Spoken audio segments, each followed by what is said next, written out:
Hello everyone, and welcome back to our medical series. Today we're diving into a topic that's often misunderstood: pneumonia versus pneumonitis. Let's break down the pathophysiology and details of these two respiratory conditions.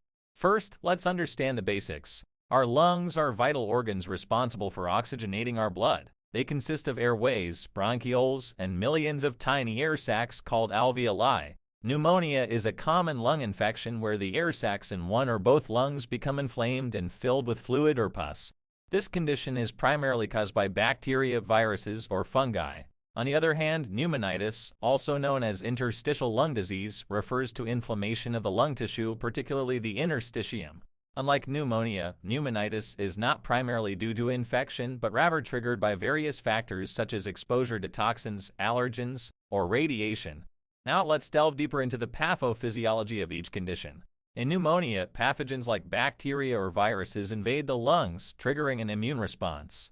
This leads to inflammation, causing the air sacs to fill with fluid or pus. As a result, oxygen exchange becomes impaired, leading to symptoms like cough, fever, and difficulty breathing.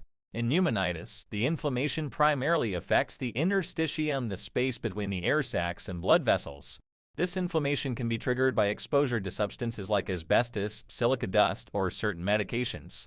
Over time, the interstitial tissue becomes scarred, impairing lung function and leading to symptoms such as shortness of breath and cough.